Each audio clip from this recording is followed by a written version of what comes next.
Okay so welcome students. In last lectures in previous lectures हमने जो topic किया है we have done coordination compound as well as solution. So coordination compound में हमने जो studies की थी अभी तक, we have talked about the transition elements as a central atom.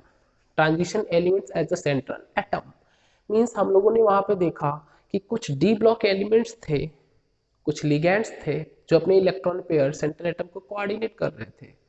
On the basis of that function we have done the magnetic nature of complexes.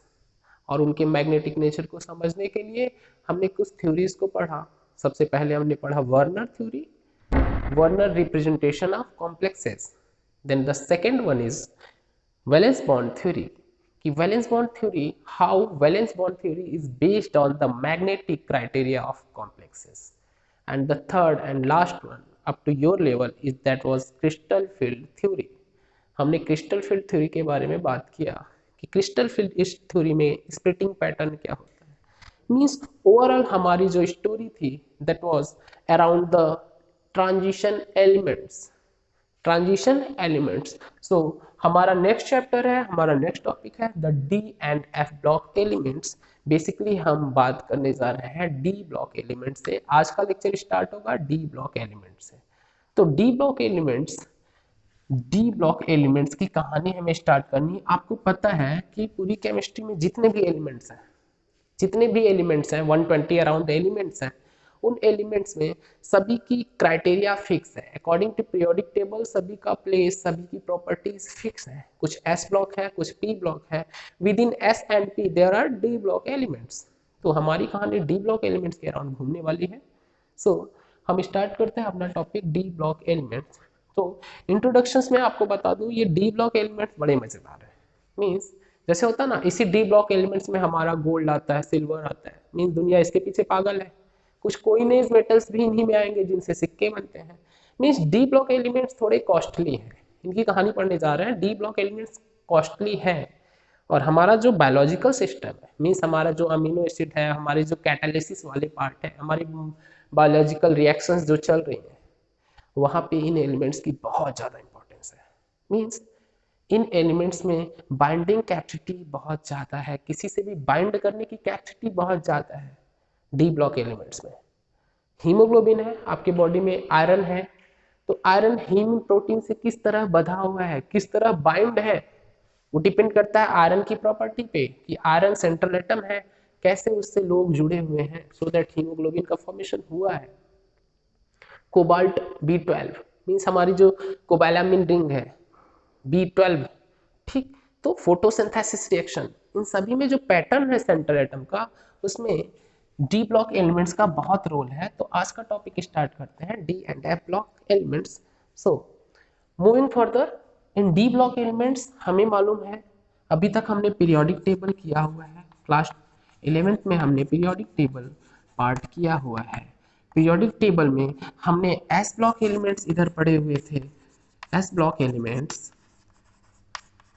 And बीच में क्या थे, डी ब्लॉक एलिमेंट थे। एंड देन हमारे क्या थे, P block elements थे। Then हमारे क्या थे, पी ब्लॉक एलिमेंट्स। ये कुछ अरेंजमेंट था on the basis of their properties and their atomic numbers. So S थे, एस में कितने थे सर, दो ग्रुप्स थे, 1s एंड 2s। देन हमारा डी ब्लॉक एलिमेंट रहता था। डी ब्लॉक एलिमेंट्स में हमारे पास कुछ सीरीज है जिसमें हम पढ़ेंगे 3D series, 4D series and 5D series. Then आता था हमारा पी ब्लॉक एलिमेंट्स, आपके पास है। इधर क्या थी, नाइट्रोजन फैमिली थी, ठीक है। Then carbon family, then oxygen family, then हमारे हेलोजन फैमिली आते थे। देन हमारे क्या आते थे, नोबल गैसेस। तो हमारे पास ये कुछ पैटर्न था। Means sir 1s, this is 1s, this is 2s, this is regarding to s block elements, and here nitrogen to neon, these are p block elements। बीच में क्या रहते थे हमारे, d block elements. D block elements इन्हीं को बोलते हैं ट्रांजिशन एलिमेंट्स। Transition elements. तो व्हाट आर ट्रांजिशन एलिमेंट्स, इनको ट्रांजिशन एलिमेंट्स टर्म क्यों दिया गया है, why these are transition elements. जो डी ब्लॉक हमारे एलिमेंट्स हैं, धीरे धीरे करके हम एक एक सीरीज को उठाएंगे, एक एक सीरीज को मैं आपके सामने खोल के रखूंगा, पेशेंस से पढ़ो, ठीक है। तो एक एक सीरीज को हम ओपन करेंगे। अभी ये हमारा एक ओवरऑल पैटर्न है पीरियोडिक टेबल का, s block, transition element, then p block. तो एस ब्लॉक की कहानी हम पढ़ेंगे आयनिक कंपाउंड्स में। अभी हमारा लेक्चर डी ब्लॉक पे फोकस होने जा रहा है। तो 3D सीरीज, एक एक सीरीज को हम पढ़ने वाले हैं, 3D series, then 4D, then 5D। तो ये पैटर्न है। तो पहला क्वेश्चन आपके सामने आता है, why these elements are termed as transition elements, why these elements are termed as transition elements। तो क्वेश्चन फर्स्ट आया डी ब्लॉक एलिमेंट्स में, why these elements are termed as transition elements। इसको रफ कर रहा हूँ, आप स्क्रीनशॉट लो, चीज़ों को समझने की कोशिश करो, अभी नोट्स आपको प्रोवाइड किए जाएंगे। तो पहला क्वेश्चन हम पढ़ने जा रहे हैं, D block elements, d block elements, d block elements. Topic को देखिए, फ्लो में आने में 5 से 10 मिनट लगता है, हमारा इंट्रोडक्शन चल रहा है अभी। Why these are termed as D block elements are termed as transition elements, transition elements, transition elements. तो इनको ट्रांजिशन एलिमेंट्स नाम इसलिए दिया गया है, ट्रांजिशन मीन्स सिंस ये एस एंड पी के बीच में लाई करते हैं, means there chemical properties, their physical properties, their magnetic properties belong in the mid of S block as well as P block। means S and P की, S क्या है, normally these are metals, P block क्या है, normally they are non metals, normally I'm generally मैं statement दे रहा हूँ, they are non metals, means metal है कुछ नॉन मेटल है, उनके बीच की प्रॉपर्टीज कौन शो करते हैं, 3D एलिमेंट्स या डी ब्लॉक एलिमेंट्स, इसलिए इनको टर्म दिया गया है, these are called transition elements. क्या हर D block element transition element है, क्या हर D block element transition element है, ये सवाल आपको धीरे धीरे आंसर मिलेगा अगले 5 मिनट में। तो पहला कि इन्हें क्या टर्म दिया गया है, transition elements, but all D block, but all D block elements are not transition elements। आप क्या कर रहे हो कि भाई सभी D block elements transition elements नहीं है, इसका क्या मतलब है। तो इस चीज को समझने के लिए हम स्टार्ट करते हैं अपना first series, and that is 3D series, that is 3D series, that is 3D series. तो आपको मैं 3D सीरीज लिखता हूँ आपके सामने, हालांकि ये सीरीज मैंने कई बार आपके सामने लिखी है कॉम्प्लेक्सेस में, scandium, titanium, vanadium, chromium, manganese, iron, cobalt, nickel, copper as well as zinc. Means हमने क्या बोला, स्कैडनियम, एटॉमिक नंबर आपको याद होना चाहिए, this is 21, here 22, here 23, here 24, 25, 26, 27, 28, 29 and this one 30। so this is the 3D series element।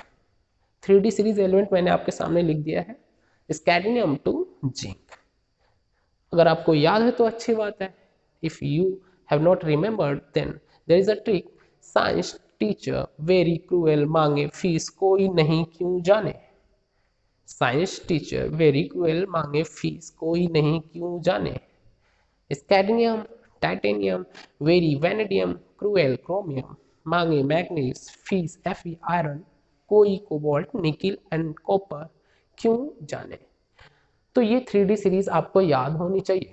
अगर आपको ये सीरीज याद नहीं है तो आगे मैं कोई भी बात नहीं कर सकता। पहले first of all you have to remember this series.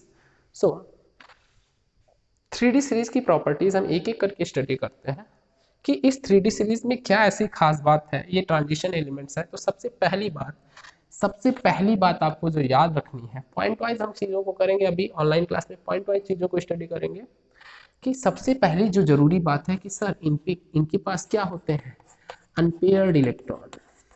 Generally इनके पास क्या होते हैं, unpaired electron in ground state and excited state. के पास क्या होते हैं, unpaired electron in ground state and excited state. Coordination complex करते करते हमें इतना आइडिया हो गया कि what is ground state and what is excited state. Means जब भी कोई कॉम्प्लेक्स या जब भी कोई एलिमेंट अपने ग्राउंड स्टेट से एक्साइटेड स्टेट में जाता है तो there is a need of transition of electron to outermost shell. और इस ट्रांजिशन ऑफ इलेक्ट्रॉन्स में क्या करता है कोई भी एलिमेंट, अपनी कोवैलेंसी को बढ़ाता है। मीन्स सल्फर कभी 200 करता है, कभी 4, कभी 6। मीन्स वो अपनी कोवैलेंसी को किस तरह बढ़ाता है सर, ग्राउंड स्टेट से एक्साइटेड स्टेट में जाके।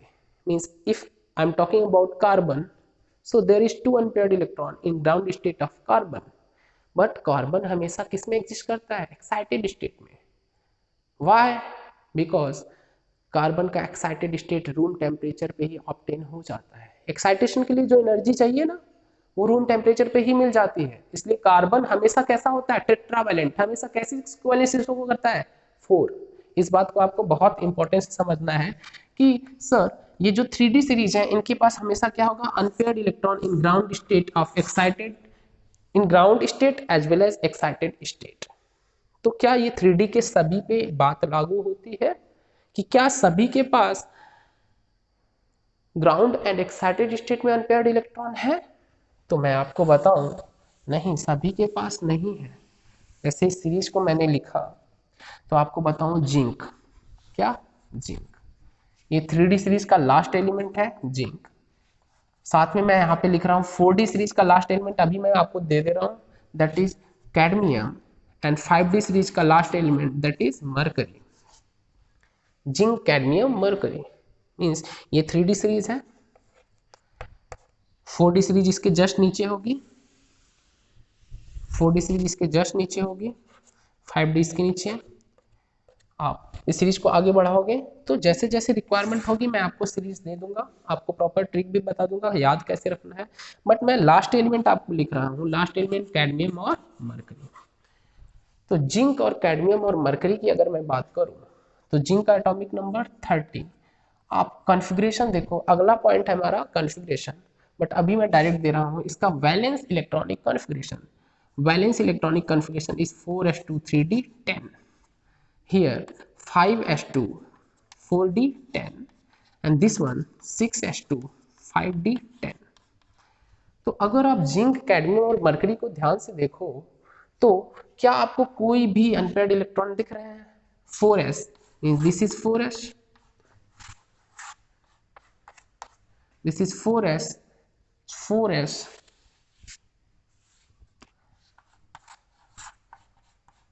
3d, 4s, 3d फील्ड है, 4s फील्ड है, आपका यहाँ पे 4p, 3d, 4s, 4p। तो मुझे बताओ जिंक ग्राउंड स्टेट में, ये ग्राउंड स्टेट कॉन्फ़िगरेशन है, ग्राउंड स्टेट में क्या is there any unpaired electron? So answer is no, there is not any unpaired electron. So हमारा आंसर क्या होगा, हमारा आंसर होगा कि sir in 3D series, in 3D series zinc is a metal where there is no unpaired electron। As well as similar अगर बात करूं तो कैडमियम और मरकरी के लास्ट में भी सभी इलेक्ट्रॉन्स कैसे हैं, पेयर्ड हैं। तो आप क्या लिखोगे कि जिंक, मरकरी, पहला क्वेश्चन बोर्ड में बहुत इंपॉर्टेंट है, and cadmium are not transition elements, transition elements, these are not transition elements. Why?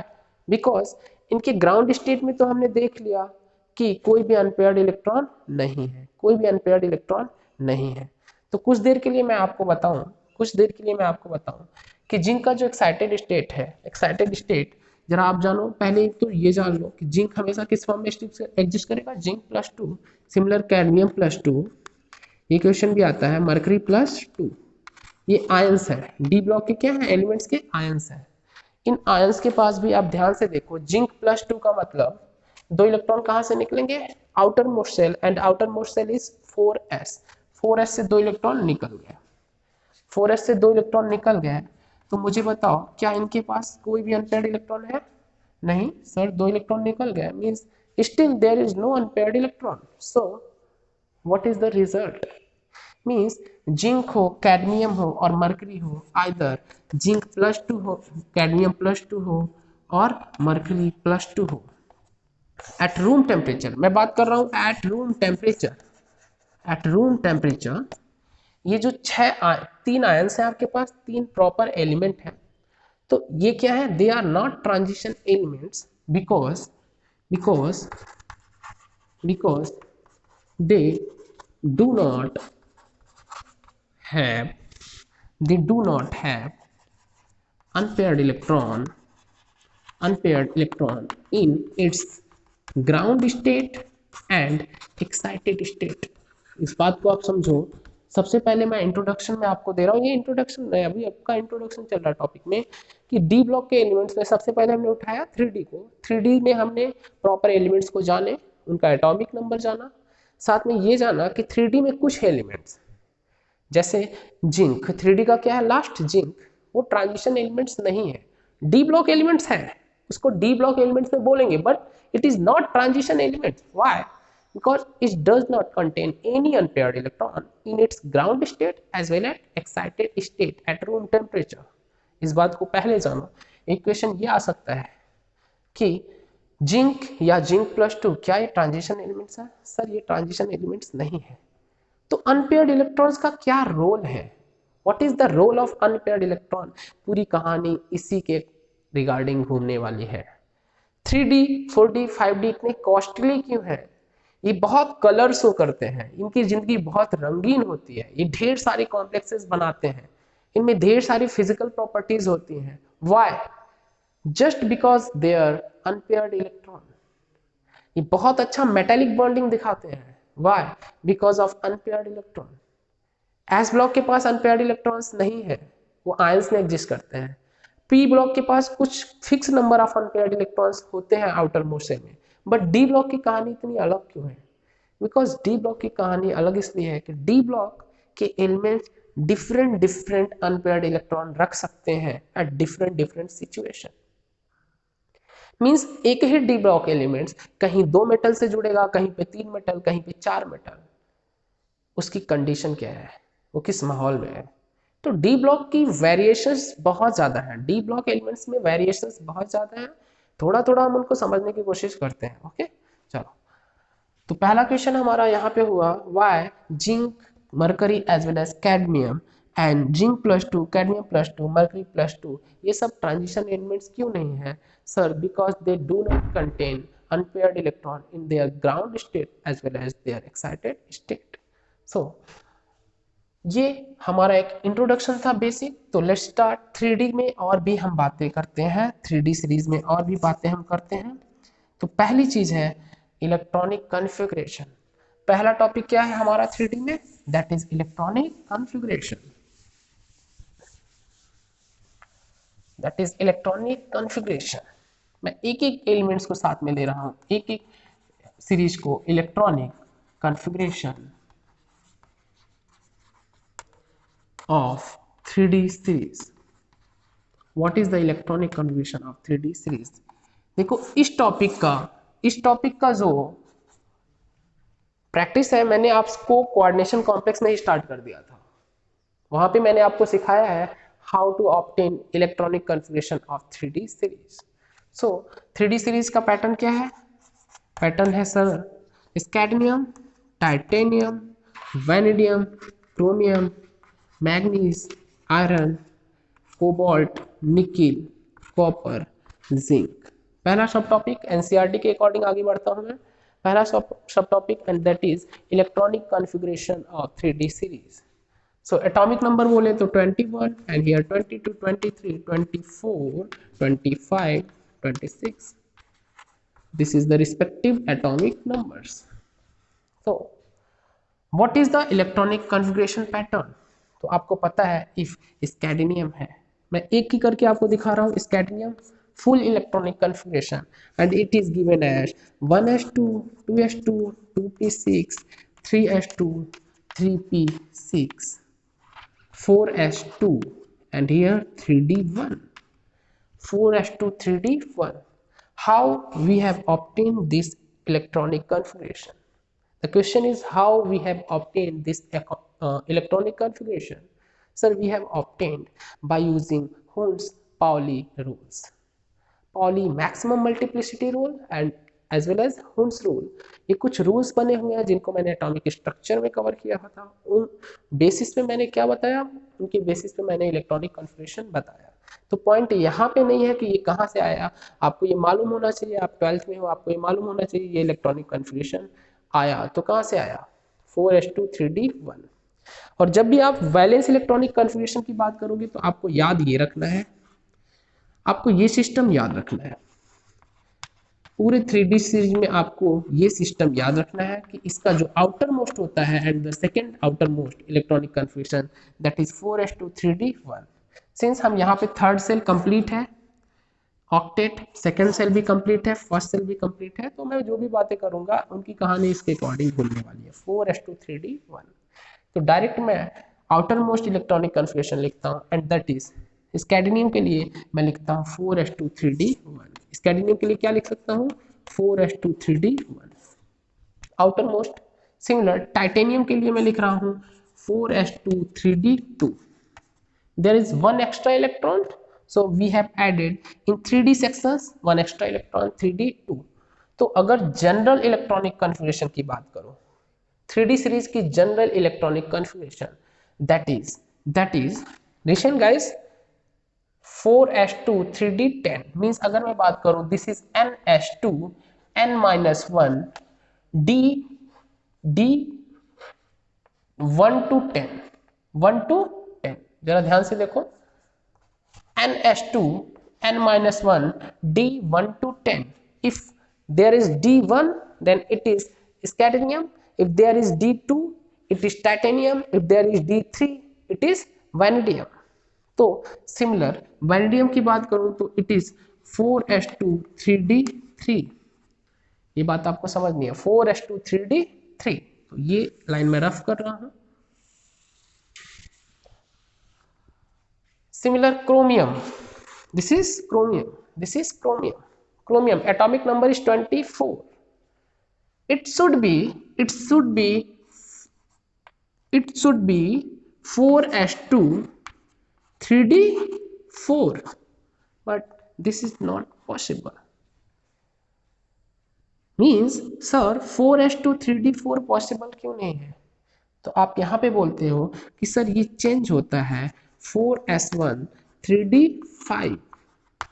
Means आपने s का एक इलेक्ट्रॉन कहाँ पे जंप कराया, 3D सेक्शन में। क्यों जंप कराया, क्योंकि आप बोलते हो इससे s भी हाफ फिल्ड हो गया, 3D भी हाफ फिल्ड हो गया। d में मैक्सिमम 10 इलेक्ट्रॉन्स आ सकते हैं and in s there should be maximum 2 electrons.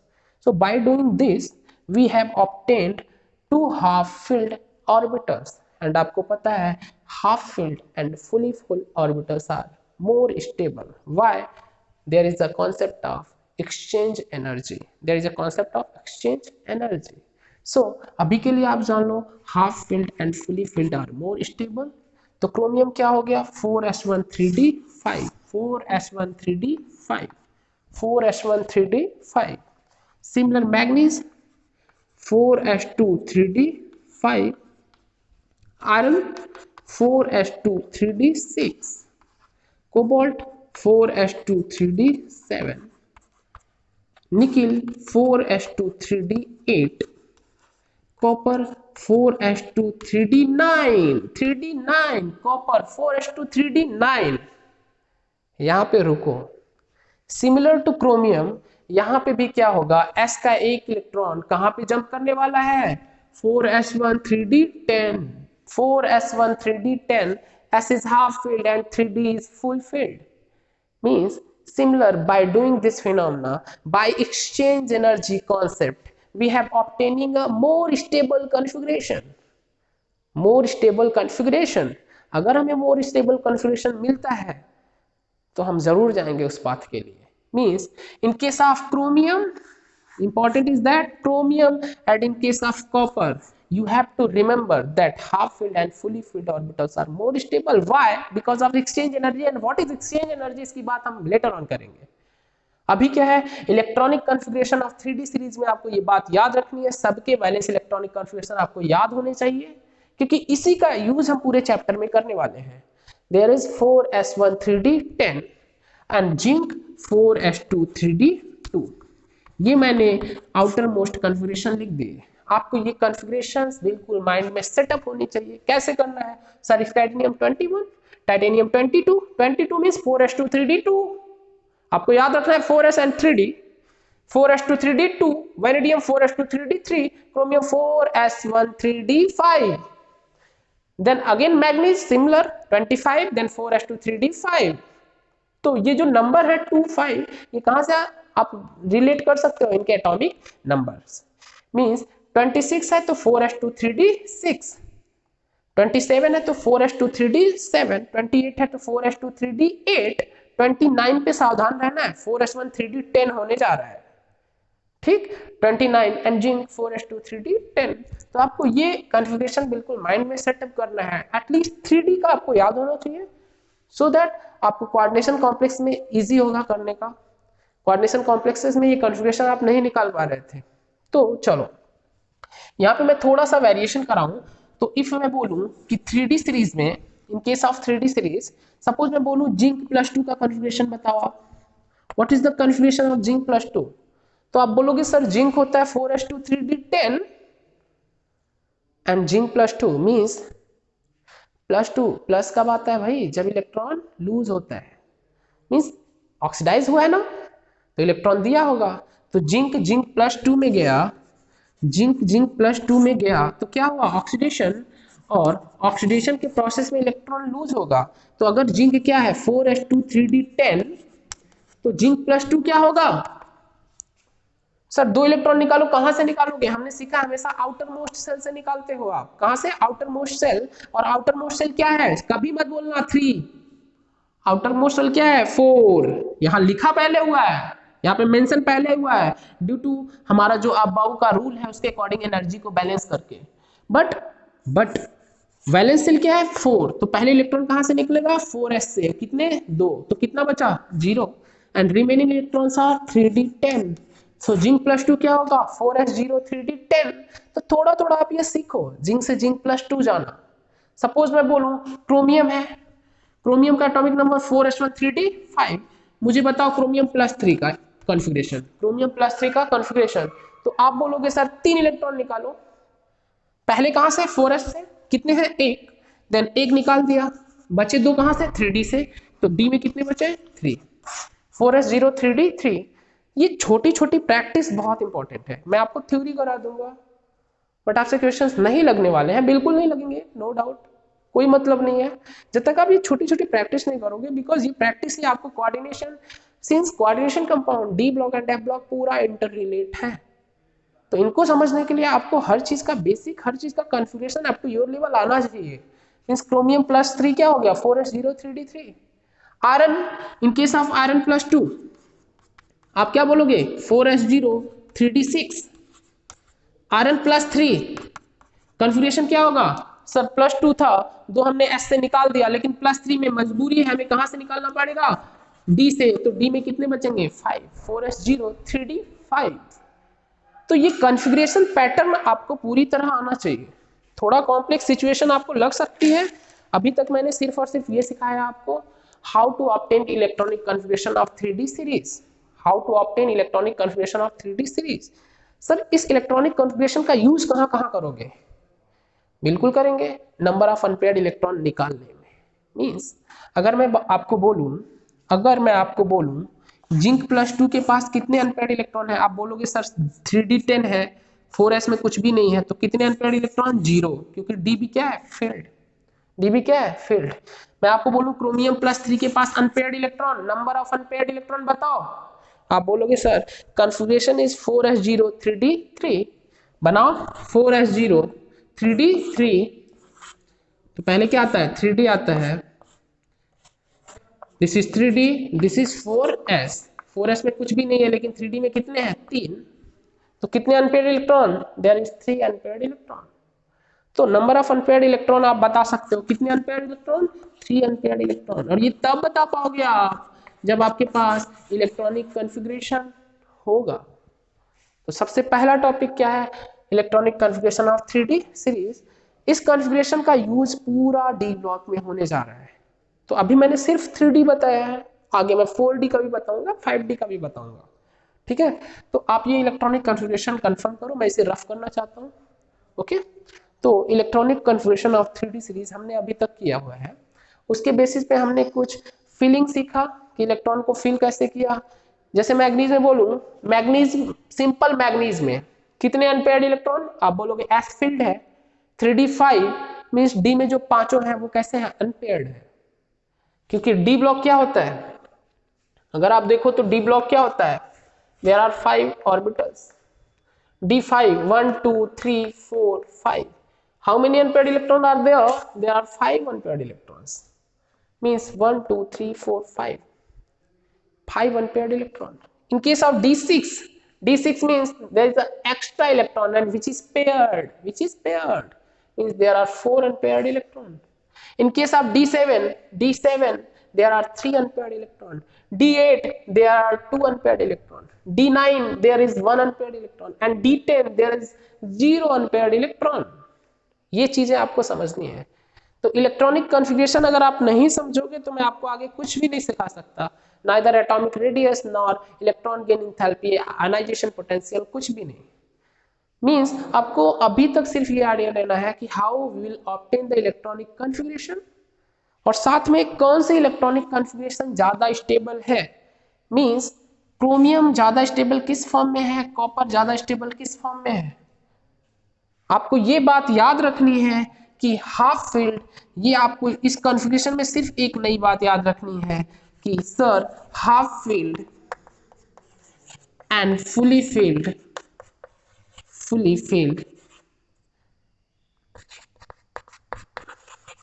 orbitals are more stable। ये लाइन आपको याद रखनी है। तो ये पूरा का पूरा ग्राफ है हमारे सामने, एक एक करके हमने सीखा है चीजों को, ये आपको आना चाहिए सो दैट मैं आगे प्रोसीड कर पाऊंगा। सो फार सो गुड, मूविंग फर्दर मैं इसे रफ करना चाहता हूं। ओके,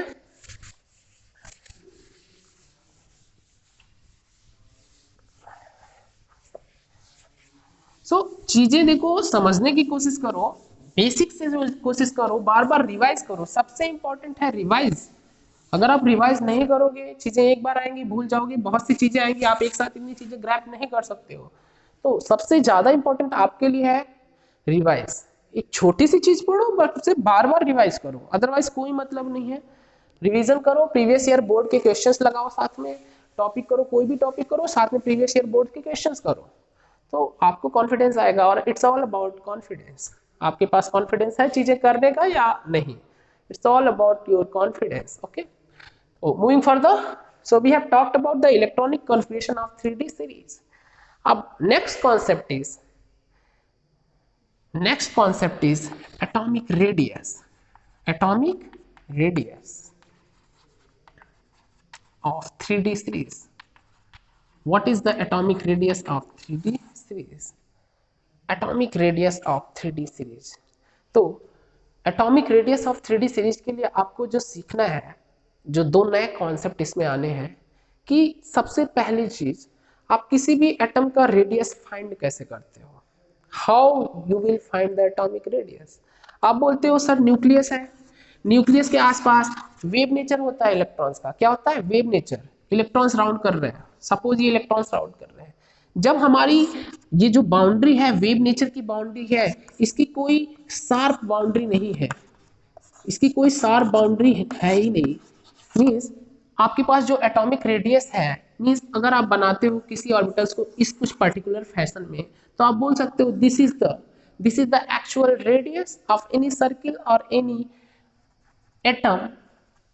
ठीक, बट यहाँ पे मैं बोल रहा हूँ कि आपके पास किसी भी एटम के लिए शार्प बाउंड्री है ही नहीं, बिकॉज इलेक्ट्रॉन जो कैसे हैं वो कैसे नेचर शो करते हैं, वेव नेचर।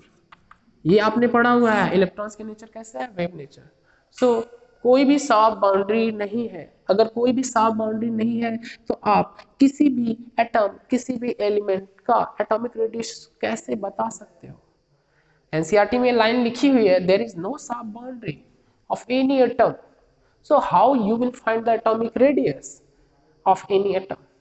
तो मैक्सिमम केस में क्या होता है, मैक्सिमम केस में क्या होता है कि सिमिलर एटम, दो एटम आते हैं पास, मैक्सिमम केस में बाउंड होते हैं, क्या होते हैं, बाउंड होते हैं। मींस एटम्स किस स्टेट में होते हैं, बाउंडेड स्टेट में होते हैं, फ्री नहीं होते हैं। किस स्टेट में होते हैं, बाउंडेड स्टेट में। वो एक दूसरे से जुड़े होते हैं और उनके जो न्यूक्लियस के बीच की डिस्टेंस है, ये डी डिस्टेंस, दोनों के न्यूक्लियस के बीच की डिस्टेंस जो है, इसी के हाफ को आप बोल देते हो ionic sorry metallic radius, metallic radius. दो लोग मिले, इसी को आपने क्या बोला, मेटालिक रेडियस। और दोनों अलग टर्म है, ध्यान रखना, कोवैलेंट रेडियस, क्या, कोवैलेंट रेडियस। बॉन्ड बनाया ना, मेटालिक रेडियस और कोवैलेंट रेडियस। डी जो न्यूक्लियस के बीच का डिस्टेंस था उसके हाफ d/2 को आपने क्या टर्म दिया, मेटालिक रेडियस और कोवैलेंट रेडियस।